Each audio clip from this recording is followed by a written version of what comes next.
Je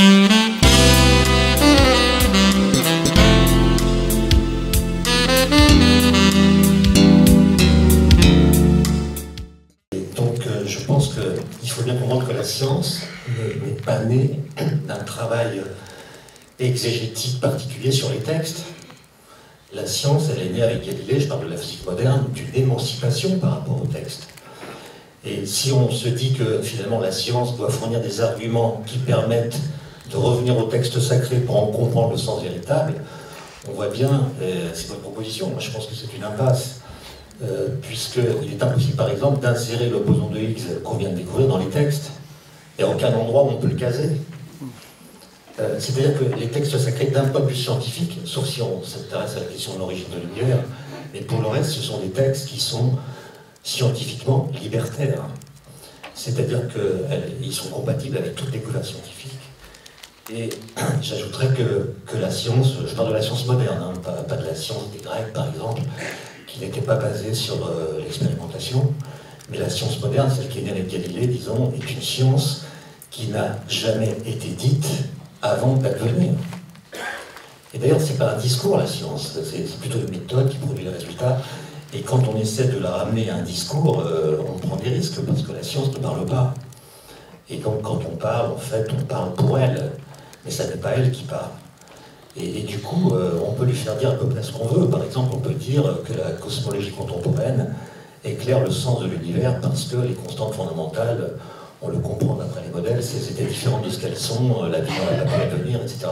Autrement dit, quand on connaît déjà le sens de l'univers, on peut le projeter sur la science et dire, tiens, la science exprime le sens. Mais c'est exactement comme lorsqu'on met du sel sur les aliments. Alors, une fois que vous avez mis du sel sur les aliments, vous dites, tiens, c'est salé. Ah oui, c'est salé parce que vous avez mis du sel. Et donc, il y a ce mouvement continu, et il y a toujours l'idée de fabriquer un sparadrap syncrétique qui permettrait de rendre compatibles les deux formes de discours. Et j'insiste sur le fait que c'est impossible, puisque la science n'est pas un discours. Si on comprend la physique, elle a des équations, les équations ne parlent pas. Elle produit des résultats, fait des mesures, crée des modèles qui sont d'une efficacité redoutable. C'est-à-dire qu'il y a une efficacité de la science qu'il ne faut pas négliger. Par exemple, le boson de Higgs dont j'ai parlé a été découvert donc en 2012 expérimentalement, et il a été décrit en 1964. C'est-à-dire que dès 1964, on a pu prédire l'existence d'un nouvel objet physique qui n'avait jamais été détecté. Quand je dis que la science n'a pas été dite avant d'advenir, vous pourriez dire, mais si, il y a l'atome, les Grecs avaient pensé l'atome il y a 2500 ans, on l'a découvert expérimentalement au début du XXe siècle. Donc on pourrait dire l'atome a été dit, pensé, décrit avant d'être découvert. Et ça c'est faux, puisque l'atome qu'on a découvert n'a rien à voir avec l'atome des Grecs. L'idée d'atome a été certes pensée, elle a été motrice, puisqu'on a fait des recherches, on a discuté. On a fini par découvrir un atome qui s'appelle atome, mais qui n'a aucune des propriétés que les Grecs lui attribuent. Il n'est même pas insécable. Donc il ne mérite même pas son nom d'atome. Et la seule chose qu'il ait de commun avec l'atome des Grecs, c'est son nom. Mais pour ce qui est de sa structure, ça n'a rien à voir. Et ça illustre une chose qui est importante, c'est une phrase qui paraît un peu paradoxale, sibylline, mais c'est l'idée que les choses qui n'existent pas pour rien. L'atome des Grecs n'existe pas. Mais le fait qu'il ait été pensé a eu une utilité dans l'histoire des idées qui a abouti à la découverte d'un objet qu'on appelle l'atome, mais qui n'est pas celui qu'on avait pensé. Ça veut dire que la science est capable de reconnaître l'existence de choses qui n'ont pas été pensées, de choses qui s'imposent à nous par le biais des méthodes que la science a mises sur pied. Alors, évidemment, il y a un endroit où on va dire, tiens, il y a un conflit, c'est la question de l'origine de l'univers. Bon. En effet, et là je suis tout à fait d'accord avec ce qui a été dit tout à l'heure, la cosmologie n'est devenue scientifique qu'à partir du moment où Einstein a proposé une nouvelle théorie de la gravitation, il y a un siècle, qui permet de considérer l'univers comme un objet physique. C'est-à-dire que l'univers a des propriétés globales qui ne sont pas réductibles à des propriétés locales. Par exemple, il y a une courbure généralisée de l'espace-temps. Cette courbure est une propriété de l'univers, et non pas de quelque chose dans l'univers. Ensuite, on a découvert que l'univers était en expansion. Et donc, il y avait une histoire de l'univers. Mais cette idée, pour le coup, elle est présente dans toutes les cosmogonies. Moi, je ne parle pas de cosmologie avant Einstein, je parle de cosmogonie. Et toutes les cosmogonies racontent une histoire de l'univers. D'ailleurs, une cosmogonie qui dirait l'univers a toujours été comme il est, ce ne serait pas une vraie cosmogonie. Donc l'idée que l'univers a une histoire est une idée très ancienne. Elle ne date pas du tout du XXe siècle. Simplement, et même les physiciens l'avaient envisagé avant Einstein, avant même qu'on puisse faire des observations. Par exemple, au XIXe siècle, on a appliqué les principes de la thermodynamique à l'univers lui-même, on a prédit une mort thermique de l'univers. C'est bien l'idée d'une historicité de l'univers. Simplement, quand un physicien d'avant disait l'univers est une histoire, il ne disait pas exactement la même chose qu'un physicien du XXe siècle. Parce qu'au XIXe siècle, quand on dit l'univers est une histoire, on veut dire que les objets qui sont dans l'univers ont une histoire. Alors qu'au XXe siècle, c'est l'univers lui-même qui a une histoire. Et comme vous le savez, à force de dire qu'il a une histoire, on s'est dit qu'il avait un commencement. Modèle de Big Bang. Et aujourd'hui encore, on présente le Big Bang comme étant l'origine de l'univers. Or, cette idée-là, elle date des années 50, et vous imaginez bien que depuis les années 50, la science a avancé, et qu'elle a considérablement revisité ce Big Bang et le sens qu'il faut lui donner, et ce à quoi il correspond. Alors on pourrait dire, mais finalement, l'univers a une origine, c'est certain. Et la question c'est, est-ce que les discours que nous faisons porter sur l'origine sont complets ou pas? Si vous prenez les discours des trois monothéismes, ils vous disent qu'il y a un être extramondain qui est hors du monde, qui s'appelle Dieu, qui appuie sur un bouton et ça enclenche la suite. Et vous voyez bien que ce récit-là est parfaitement incomplet. On ne sait pas ce qui se passait avant. Est-ce que la notion de temps a un sens? On dit Dieu a décidé à un certain moment, mais ça veut dire quoi? À un certain moment. Donc c'est un discours incomplet qui est imprécis. Quelle était son intention? Est-ce qu'il savait ce qu'il faisait? C'est-à-dire, est-ce qu'il connaissait les lois qui allaient permettre à l'univers de se déployer? Est-ce qu'il savait que l'être humain y apparaîtrait tel qu'il est? Etc., etc. Et pourquoi a-t-il fait ça? Ça n'est pas dit. Donc, ce discours-là est un discours qu'on présente comme le fin mot de l'histoire, alors que c'est un discours profondément incomplet. Est-ce qu'il entre en rivalité avec les discours des scientifiques? Alors, là, je vais faire un petit cours de 5 minutes, c'est juste pour rappeler des choses assez simples. Dans les années 50, en effet, on prend acte du fait que, à cause de l'expansion, les températures dans l'univers baissent, la taille de l'univers observable augmente, et la densité d'énergie baisse. Ça veut dire que si on passe le film à l'envers, eh bien, on a un univers observable qui est de plus en plus petit à mesure qu'on s'éloigne du planète. La densité d'énergie est de plus en plus grande, et les températures sont de plus en plus élevées. Et quand on extrapole les calculs basés sur les équations d'Einstein de la gravitation, et seulement sur ces équations-là, on aboutit en effet à ce qu'on appelle une singularité, c'est-à-dire un univers ponctuel. Ponctuel, ça veut dire qu'à la taille d'un point, taille nulle, température infinie, et densité d'énergie infinie. Voilà, et c'est ça qu'on appelle le Big Bang. On lui associe un instant zéro, donc c'est une singularité initiale. Et comme nous sommes dans une culture qui promeut l'idée que l'univers a été créé, nous disons que le Big Bang est l'explosion originelle qui a créé tout ce qui existe, l'espace, le temps, la matière, l'énergie, le rayonnement, etc. Et on continue à nous expliquer ceci en 2015. Or, vous voyez bien que j'ai dit suffisamment de choses dans ce petit résumé pour que vous compreniez qu'il y a quelque chose qui ne va pas. C'est que les équations d'Einstein sur lesquelles on s'appuie pour faire cette description sont des équations qui ne décrivent que la gravitation. Or, il y a d'autres interactions fondamentales dans la nature. Il y a les forces électromagnétiques et il y a les forces nucléaires. Et donc, il y a un moment, quand vous remontez dans le passé, où les équations d'Einstein demeurent mathématiquement justes, vous pouvez faire des calculs, mais elles deviennent physiquement fausses, puisqu'elles ne décrivent pas ce que vivent les particules lorsque la densité d'énergie est tellement élevée que d'autres forces que la gravitation agissent sur elles. Et donc, il y a un moment en deçà duquel les équations d'Einstein deviennent physiquement fausses.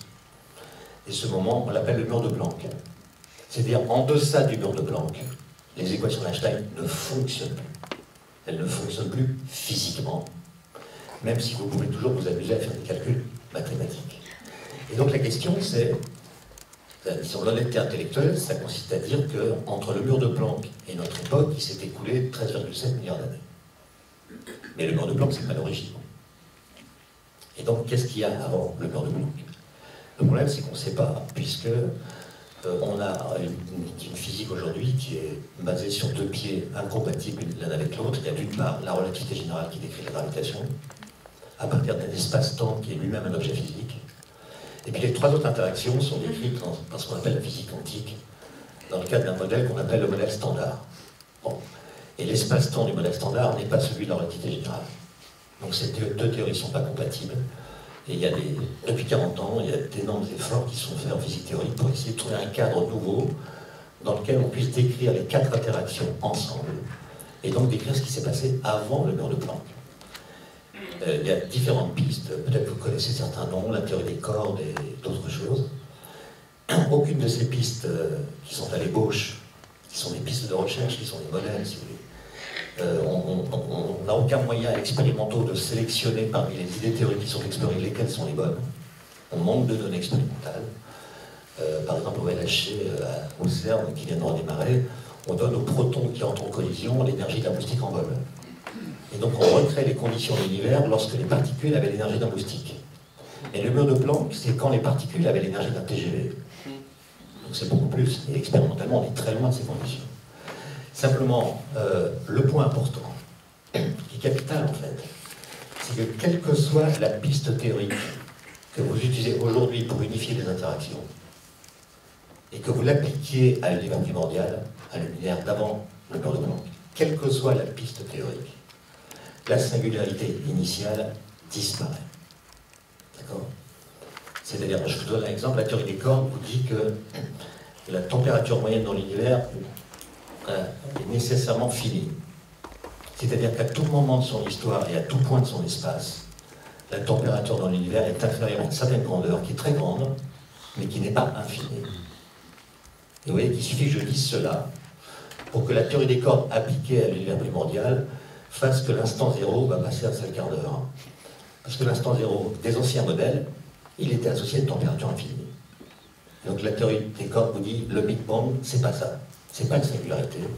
Et vous avez d'autres modèles qu'on appelle des modèles de pré-Big Bang, dans lesquels le Big Bang est une transition de phase entre un univers d'avant, qui est en contraction, jusqu'à ce que sa température atteigne la température la plus élevée, et une fois qu'il l'a atteinte, il rebondit pour devenir un univers en expansion que nous connaissons. Je ne suis pas en train de vous dire que l'univers n'a pas d'origine. Je suis en train de vous dire que nous n'avons pas la preuve scientifique que l'univers a une origine. Et nous n'avons pas non plus la preuve scientifique qu'il n'en a pas eu. Et donc la question c'est pourquoi est-ce que la question de l'origine est toujours présentée comme une question fermée, c'est-à-dire l'univers a une origine, la question c'est laquelle, alors que la question qui se pose est celle de savoir si l'univers a une origine. Et quand je parle d'origine, je prends le mot au sérieux, c'est-à-dire l'origine, dire que l'univers a une origine, ça veut dire que l'univers a été précédé par le néant. Parce que si je dis que l'origine de l'univers c'est ceci ou cela, vous voyez bien, je mets une chose à l'origine, ou un être transcendant ou pas. Je le mets à l'origine. Soit cet être ou cette chose a toujours été là, ce qui veut dire que l'univers n'a pas d'origine. Soit cette chose n'a pas toujours été là, ça veut dire qu'elle est elle-même l'effet d'une cause qui l'a précédée, et donc elle n'est pas l'origine. Et donc la question est de savoir si nous serions capables de comprendre une transition qui a fait passer le non-être à l'être, qui a transformé le non-être en être. D'accord ? Est-ce qu'on est capable de penser cette chose? Est-ce que nous sommes capables de penser le rien? Et en prétendant expliquer la transition entre le non-être et l'être, est-ce qu'on ne va pas créer des monstruosités logiques? Par exemple, on va dire que dans le néant, il y a quelque chose qui permet au néant de cesser d'être un néant. Mais ça, vous voyez que c'est contradictoire avec l'idée même de néant. D'accord? Et donc, la question, c'est pourquoi est-ce que nous tenons tant à avoir le fin mot de l'histoire, quitte à le fabriquer? Pourquoi est-ce qu'il n'est pas plus intéressant de vivre sans connaître le fin mot de l'histoire? Merci beaucoup. C'est sûr. renoncement justement à connaître la fin de monde de l'histoire qu'il faut enseigner et peut-être appliquer et présenter de cette manière. Est-ce que... Si juste pour une précision là-dessus, oui. si vous voulez, c'est que je pense qu'on a bien compris, et ça c'était une illusion scientiste assez présente, notamment à la fin du 19e, la science ne répond qu'aux questions scientifiques. Voilà. Mais elle est la seule à y répondre. Elle est la seule à y répondre. Et donc, vouloir faire concurrence à la science dans son propre champ, c'est vain. Car si vous avez des questions sur l'antimatière, le mieux c'est d'aller voir un physicien qui travaille sur l'antimatière. Il n'y a que lui qui pourra vous répondre. Autrement dit, la science a permis d'exhiber des connaissances qu'on peut qualifier d'universelles. Universelles dans un sens qu'il faudrait préciser, mais je n'ai pas trop le temps. Simplement, et c'est l'autre leçon du XXe siècle, c'est que l'universel de la science est un universel incomplet. Lui aussi, puisque précisément, la science ne répond qu'aux questions scientifiques, qui sont très peu nombreuses, en fait. En physique des particules, mon collègue les a dites, hein, c'est où est-ce que l'antimatière est passée, de quoi est faite la matière noire, de quoi est faite l'énergie noire. Voilà en gros les questions qu'on se pose, et le LHC va essayer d'avancer un peu dans les réponses. Bon, c'est pas des questions qui passionnent les foules, hein. D'accord ? Les questions qui nous intéressent, c'est les questions qui sont relatives à nos valeurs. Comment vivre ensemble, comment fonder l'idée de liberté, comment penser l'idée de justice, etc. Comment vivre ensemble. Voilà les questions qui nous intéressent. Et là, la science ne vous aide guère. Même si la cloison entre les connaissances et les valeurs n'est pas aussi étanche qu'on le dit. Par exemple, un être humain qui sait que l'univers a au moins 13,7 milliards d'années, et que l'homme n'y est apparu qu'il y a 2 ou 3 millions d'années par an, c'est-à-dire que l'univers a passé le plus clair de son temps sans nom, est un être humain qui va penser son rapport à l'univers différemment de celui qui pense que l'univers a 6000 ans et que l'homme n'y est apparu tel quel. Donc il y a des connaissances qui changent notre position par rapport à l'univers. Donc la séparation entre la connaissance et les valeurs n'est pas aussi étanche que beaucoup on va nous le laisser penser. Et donc, moi je pense que le discours qu'il faut tenir, c'est que la science mérite d'être connue pour elle-même. Elle répond à des questions qu'elle est la seule à se poser. Et la seule à pouvoir y répondre. Maintenant, toutes les autres questions, celles qui sont donc relatives aux valeurs, on pourrait y répondre soit en puisant dans la religion, soit en s'en passant, certains le font. Autrement dit, il y a une certaine liberté de choix sur la manière individuelle de répondre à des questions relatives aux valeurs. Et d'ailleurs, on le voit bien, et c'est ça qui est source de conflit. C'est que justement, nous ne sommes pas d'accord sur les valeurs. Et c'est en gros autour de ces questions que les querelles commencent. Mais au moins, il s'agirait de ne pas relativiser la science en disant, finalement, elle ne s'intéresse qu'aux questions scientifiques. Et si les questions scientifiques ne nous intéressent pas, nous avons le droit de la laisser de côté. Moi, j'ai l'impression que c'est un peu ça qui se passe. Au motif qu'elle ne répond pas au fin mot de l'histoire, nous la marginalisons. C'est une chose que Nietzsche avait prédite dans un texte de Humain trop humain qui s'appelle L'avenir de la science, c'est un texte d'une page, dans lequel il dit que notre goût pour la science va s'émousser à mesure qu'elle nous garantira moins de plaisir. Et c'est un peu ce qui se passe. C'est surtout le vertige que l'on ressent, et nos peurs et nos désirs que l'on essaye de combler dans cette confusion que l'on cherche entre... Oui, mais ça c'est une question mais c'est pas une question pour les psychanalystes. C'est pas une question qu'à voir avec Dieu et la science, c'est une question pour la psychanalyse. Pourquoi est-ce qu'on veut éliminer les peurs? Pourquoi est-ce qu'on veut éliminer l'effroi? On peut très bien vivre avec le mystère. La question de l'origine, je pense que franchement, on ne saura jamais. On ne saura jamais si l'univers a une origine ou pas. On ne le saura jamais. Enfin, on ne pourra jamais démontrer que l'univers a été précédé par rien. Puisqu'on peut expliquer l'apparition d'une chose en physique ou en science qu'en invoquant une autre chose qui l'a précédée. Donc pour un physicien, le mot origine veut dire achèvement.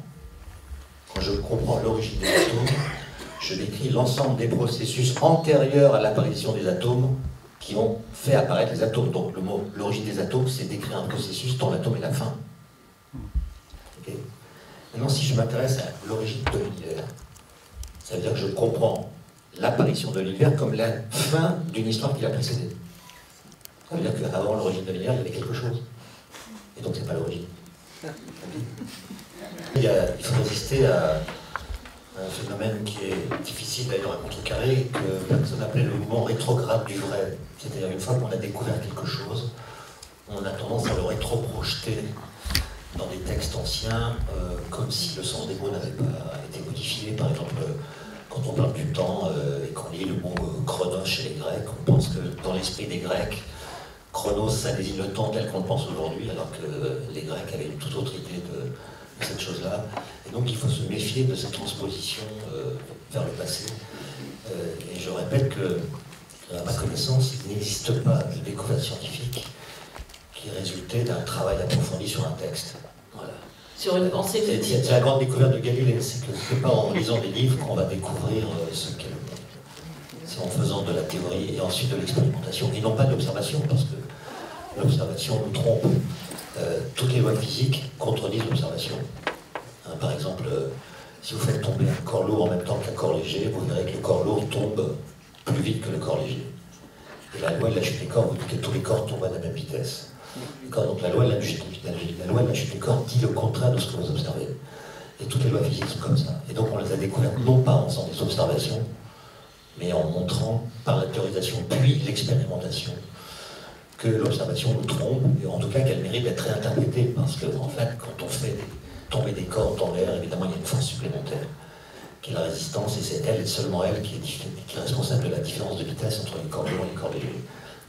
Et donc, mon point, c'est simplement de dire que nous avons tous des croyances, religieuses ou autres, et elles sont également respectables, sauf quand elles s'expriment de façon trop radicale. Bon. Et il y a des connaissances scientifiques ou autres que nous avons la liberté d'ignorer. Moi, j'ai des étudiants qui disent la science, ça ne m'intéresse pas. Bon, ils ont le droit. On a le droit de ne pas vouloir connaître ce que nous connaissons. On n'est pas obligé de faire de la science. On n'est pas du tout obligé de s'intéresser à ce que font les scientifiques. Mon point, c'est simplement de dire que nos connaissances scientifiques ne peuvent pas être dites dans les termes par lesquels nous disons nos croyances. C'est tout. Nous ne pouvons pas dire les connaissances dans les termes des croyances. Et même, monsieur, quand vous dites maintenant nous savons pourquoi l'univers est grand. Non, la science, elle nous dit que l'univers est grand. Alors grand, il faut le préciser par rapport à notre taille à nous. Parce que dans l'absolu, être grand, ça ne veut rien dire. On est grand par rapport à quelque chose. Elle nous dit aussi d'où vient que l'univers est grand. Mais elle ne nous dit pas pourquoi l'univers est grand. D'accord ? Elle nous dit d'où vient qu'il soit devenu grand. Et en disant il fallait le temps que l'homme apparaisse, on introduit une cause finale. C'est-à-dire on introduit l'idée que l'univers est grand pour que l'homme puisse apparaître. Or, c'est pas du tout ce qu'on peut dire à partir simplement de la science. C'est une sorte d'interprétation qui rend justice à la place de l'homme dans l'univers à partir d'un argument qui s'appuie sur la science, mais qui en fait le prolonge avec une cause finale dont les scientifiques essaient de se débarrasser. Je suis mal à l'aise avec des mots, si vous voulez, comme cohérence. L'idée qu'il y ait de la cohérence devrait inférer l'idée qu'il y a du sens, par exemple, je ne sais pas pourquoi. Mettre en avant de tout, comme le fait la personne que vous avez étudiée, l'ordre et la beauté, comme les Grecs. C'est quoi l'ordre? Et c'est quoi la beauté? Est-ce que la beauté est une qualité intrinsèque du monde, ou est-ce que la beauté suppose un humain qui dise c'est beau? Il y a toutes sortes de questions comme ça. Il ne suffit pas de mettre des mots en avant pour que la question soit résolue. Faire baptiser un problème, c'est pas le résoudre. Et donc, si le but c'est d'être à l'aise, si le but c'est d'être rassuré, si c'est ça le but de l'entreprise humaine, c'est d'être à l'aise. Mais toutes les techniques sont bonnes. Chacun fait comme il veut, comme vous le dites, chacun fait sa sauce et il trouve les valeurs qui lui conviennent. Mais il y a toujours un risque, c'est qu'au motif que nous déclarons aimer la vérité, nous déclarions en fait vraies les idées que nous aimons. Hein? Et donc il y a ce piège tout le temps. On choisit les idées qui nous plaisent parce qu'elles sont capables de nous apporter du confort ou du réconfort si on est angoissé. Mais il se pourrait que la vérité soit triste, comme disait Renan. En fait, on n'en sait rien. Et donc, Moi, j'ai compris votre démarche, finalement, en vous écoutant. C'est que vous dites que le grand public est largué, etc. Il a des croyances, et il faut l'amener à la science en partant des croyances et en montrant que la science, finalement, les éclaire. Mais pourquoi ne pas lui parler directement de science? C'est-à-dire, il y a toujours l'espoir, et j'ai compris que votre démarche est une démarche tactique, c'est-à-dire, vous avez bien fait la différence entre connaissance et croyance, connaissance scientifique et croyance religieuse, par exemple. Vous l'avez bien dit, mais vous dites, d'un point de vue pragmatique, si on veut que le public vienne à la science, il faut partir de ses croyances et puis les éclairer. Moi, je pense qu'il faut plutôt utiliser la science comme une source d'étonnement, c'est-à-dire que la science, et là encore, j'insiste sur le fait que je ne parle plus de la science moderne, quelque chose d'absolument étonnant, qui provoque, lorsqu'on la prend au sérieux, des chocs dans la pensée. Dans la pensée, peut-être dans la psyché aussi, mais d'abord dans la pensée, c'est-à-dire comprendre que la science est capable d'expliquer le réel par l'impossible. Elle explique ce que nous observons par des lois qui contredisent ce que nous observons. C'est quand même des choses qui font réfléchir. Depuis toujours, les philosophes, enfin, depuis toujours, disons, depuis Aristote au moins, et puis les théologiens nous expliquent qu'il y a un lien entre matière et substance et masse. C'est la même notion, qu'on est incapable de penser la matière sans lui attribuer une masse, et qu'on est incapable de penser une masse sans l'avoir incarnée en particules de matière. On a tous appris ça à l'école. Et bien la découverte de Bose-Andrix nous montre que c'est faux. Voilà. Les particules de matière n'ont pas de masse, ou plutôt la masse qu'elles possèdent ne vient pas d'elles-mêmes, mais vient de leur interaction avec le vide qui n'est pas vide. Ça devrait quand même nous intéresser en tant que connaissance. Ensuite, savoir si cette connaissance infère un sens sur nos vies, etc. Bon, chacun fera ce qu'il voudra.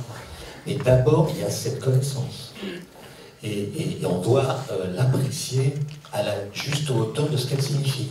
Ni plus bas, ni plus haut. Ni plus haut, parce qu'on pourrait en inférer toutes sortes de choses sur l'origine de la masse, de l'univers, du temps, etc. Ni plus bas, parce qu'en fait, c'est quand même quelque chose qui dit des choses sur la capacité de l'esprit humain à comprendre quelque chose qui ne vient pas de lui. Et donc ça démontre qu'il y a une sorte d'en dehors de l'esprit que l'esprit peut coloniser en partie. C'est déjà pas mal. Et il me semble qu'il n'y a pas besoin, pour expliquer ça, d'aller partir des croyances pour montrer en quoi cette découverte viendrait les éclairer, parce qu'il y a tous les problèmes d'exégèse, d'herméneutique, d'interprétation. Bon, moi je suis allé en prison il n'y a pas très longtemps, pas comme détenu, pour parler à des détenus, justement de cosmologie. Et comme vous le dites, il y a des gens qui vont expliquer que tout ce qu'on fait, nous les physiciens, est inutile, parce que la sourate truc et la sourate machin dit exactement en plus précis ce que nous peinons à découvrir de façon approximative. Bon, évidemment, ça a lancé une grande discussion avec ces détenus, et ils ont fini par être d'accord sur le fait que nous, on ne travaille pas avec le langage. On ne travaille pas avec le langage. D'accord ? Et ce que nous découvrons ne peut pas être dit dans le langage, en tout cas pas dans le langage ordinaire. Et imaginez qu'on puisse condenser tout ce que la science nous a appris dans des phrases, mais ça n'a aucun sens. Ça n'a aucun sens. Et c'est ça qui me rend un peu suspicieux à l'égard de votre démarche, que je comprends d'un point de vue politique. Il faut amener les croyants vers la connaissance. Très bien. Mais il me semble que la méthode est ambiguë parce qu'elle sous-entend, le thermovalaire d'ailleurs le dit bien, un principe de continuité entre les deux. Or, la science ne nous dit pas ce que nous devons penser, mais parfois elle nous indique ce que nous ne pouvons plus croire.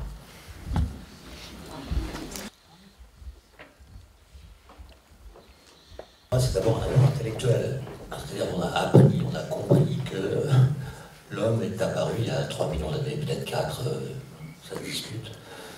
En tout cas, il est là depuis peu de temps. Et donc, on peut le comprendre de 1000 façons, je veux dire, spirituellement. On peut dire que l'homme est l'aboutissement d'un processus long qu'il a ignoré.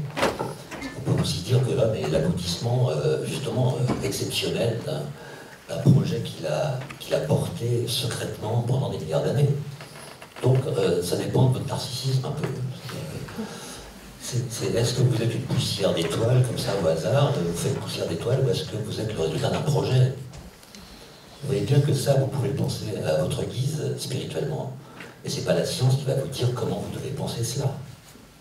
Donc, oui, moi j'ai un discours C'est simple, hein, c'est que les découvertes scientifiques sont remarquables, c'est des petits bijoux. J'ai une admiration sans borne pour les génies des années 20, les gars qui ont fait la physique quantique. Il faut disons, examiner cet exploit intellectuel qui a conduit à ce qu'on comprenne le monde des particules. À partir de critères, alors beauté et ordre, je vous ai dit, je suis un peu réticent parce qu'il y a des théories très belles, enfin jugées très belles, qui se sont révélées fausses. Donc il ne suffit pas qu'une théorie soit jugée belle pour qu'elle soit vraie. Voilà. Et donc, ça on l'a appris pendant le boson de Higgs, c'est le résultat d'une mesure de symétrie. En général, on trouve que la symétrie est plus belle que la mesure. Bon, et en fait, on découvre que les mesures de symétrie, c'est-à-dire le fait que les équations par lesquelles on décrit la matière sont beaucoup plus symétriques que la matière elle-même, donc il y a une mesure de symétrie. C'est un truc assez fascinant qui montre que la beauté est quelque chose qu'il faut interroger. En tout cas, dans le domaine des sciences. Après, évidemment, chacun a sa définition de la beauté, son rapport à elle, et chacun est libre, si vous voulez. Mais la question, c'est savoir quel contentement spirituel on veut. Est-ce qu'on accepte d'être dans l'effroi, ou est-ce qu'on veut se rassurer? C'est ça l'enjeu. Et selon la voie que vous choisirez, vous mobiliserez la science dans le sens qui vous permettra d'atteindre ce but. Est-ce que vous voulez être effrayé? On peut vous donner de quoi? Est-ce que vous voulez être rassuré? On peut vous fournir des trucs. C'est au choix. Il y a des gens qui ont fait des découvertes avec lesquelles ils n'étaient pas d'accord. Donc ce n'était pas du tout l'intention. Le meilleur exemple, c'est Max Planck. Il a introduit le quantum de Planck dans un acte de désespoir parce qu'il est en train de commettre un crime à l'égard de la physique. Et donc il découvre quelque chose avec lequel il n'est pas d'accord. Donc c'est pas le résultat d'une intention. Oui, mais qu'il y a un lien quand même finalement avec voilà, la personne qui rentre dans un processus de découverte et ça interfère avec... Absolument, mais la personne, voilà. Il y a toutes sortes de mécanismes de découverte, on l'a dit, ça peut venir d'un rêve, comme chez Einstein parfois, d'une expérience de pensée, ça peut venir d'une lecture, d'une observation, d'une inspiration, évidemment. Mais ce qui fait que la science est la science, c'est justement qu'elle produit une objectivité qui n'est pas celle de ceux qui la font. C'est-à-dire, si l'objectivité de la science dépendait de l'objectivité des scientifiques, il faudrait lui dire adieu comme disait Popper. Autrement dit, l'objectivité de la science, elle vient d'une objectivation qui vient d'une discussion très réglée entre scientifiques, etc., qui finissent, au bout d'un certain temps, par admettre que cette théorie est valide. La théorie de la relativité en 1905, si on avait fait voter les physiciens pour ou contre, c'était le contre qui l'emportait massivement. D'accord? Donc l'objectivation, elle ne vient pas des scientifiques, elle vient de leur façon de travailler collectivement. Et nous tous, scientifiques, nous recevons tous les jours des manuscrits de personnes qui nous disent « ça fait 40 ans que je travaille sur ce sujet, donc j'ai trouvé la solution ». Comme si le fait d'être solitaire et de travailler donc seul sur un sujet pendant très longtemps était l'indice qu'on a trouvé la solution. C'est pas du tout comme ça que ça marche. Chacun individuellement, on peut fabriquer une vision du monde, un système du monde, etc. Dire que Adam est né avant tout le monde. On peut chacun fabriquer une histoire. Et souvent, les gens nous disent « mais monsieur, est-ce qu'on ne pourrait pas imaginer que l'univers, etc. » Et évidemment, on répond toujours « mais oui, on peut l'imaginer puisque vous l'avez imaginé. » Et donc la question est de savoir si ce que vous imaginez est vrai ou pas. Et c'est ça le travail. Le travail, c'est pas d'avoir des hypothèses comme ça, c'est très facile d'imaginer des choses. Et donc les deux questions qui restent ouvertes, c'est d'abord, est-ce que ce qu'on imagine peut être vrai? Première question. Deuxième question, est-ce que ce qui est vrai est imaginable? Voilà. Il y a un physicien qui est devenu géographe, qui s'appelle David Cossandet, qui a écrit un livre sur cette question. La question c'est pourquoi le monde appartient-il à ceux qui se lèvent occidentaux, comme Et en fait, la science moderne, alors moderne donc, XVIIe siècle, Galilée, la grande rupture de Galilée, elle est née en Europe. Alors on va dire qu'avant il y avait des courants, la Grèce, qui d'ailleurs est dans l'Europe, ou bien il y a des mathématiciens arabes beaucoup plus en avance par rapport à mais la science moderne avec le geste galiléen. Les lois de la nature sont écrites en langage mathématique, etc. Ça c'est l'Europe. Si vous regardez maintenant, je parle de la physique, comment elle s'est construite? 17e, 18e, 19e, 20e, jusqu'à la Deuxième Guerre mondiale, que des Européens. Il n'y a pas il n'y a même pas un Américain. Que des Européens. Et alors la question est pourquoi? Alors on peut invoquer le monothéisme, l'idée de loi universelle, etc. La notion d'individu. Et l'hypothèse qu'il propose en plus, c'est le fait que quand vous regardez la carte du monde, et que vous regardez comment l'Europe est topologiquement incarnée, vous observez ce qu'il appelle une thalassographie articulée. C'est-à-dire que quand vous regardez l'Europe, vous voyez qu'elle est découpée, il y a des bras de mer partout. D'accord ? Ce qui a permis l'apparition d'États stables et en même temps obligés de converser avec leur extériorité. Ils étaient protégés des invasions, mais en même temps ils étaient obligés de discuter avec leurs voisins. Et que c'est ce mouvement-là qui a permis l'échange d'idées, alors que dans les monoblocs, où des idées un peu arrêtées se sont fixées, justement, et que l'Europe a été obligée de discuter avec elle-même. Alors, le miracle grec, c'est déjà un peu ça, avec les îles, etc. Et en Europe, on peut généraliser le raisonnement en disant que l'Europe a bénéficié d'une géographie qui a permis la confrontation avec des idées différentes de celles qui commençaient à naître en tel ou tel endroit. Et évidemment, comme on ne fait jamais très bien les choses, au moment où l'Europe a produit le meilleur d'elle-même, c'est-à-dire intellectuellement la physique quantique, elle a produit le pire politiquement, c'est-à-dire elle a produit Hitler, Mussolini, Staline, et du coup, la science est partie clé en main aux États-Unis. Et là, elle a changé de forme, elle a changé aussi de puissance, etc.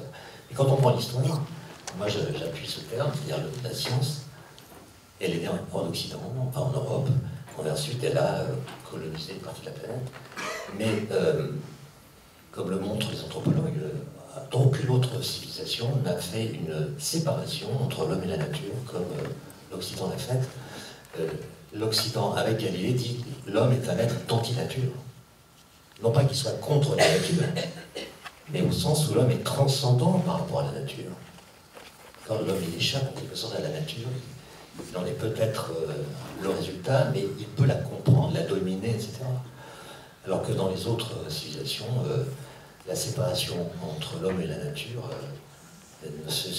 n'existe pas et ne se situe quand elle n'existe pas au même endroit. C'est-à-dire que moi j'ai discuté beaucoup avec des Indiens d'Amazonie, pour eux, l'humanité elle contient, si vous voulez, les plantes dont on se nourrit, l'air qu'on respire, la planète Mars qu'on peut voir à l'œil nu, etc. Donc l'humanité contient le cosmos. Par contre, la tribu d'à côté, là, où ils sont peints avec des peintures violettes alors que nous on est en vert, ceux-là, c'est pas des humains. Donc l'universel ne se déploie pas de la même façon. Et je pense qu'en effet, la science a à voir avec l'Occident, pour ce qui est de sa genèse, mais pas pour ce qui est de sa portée.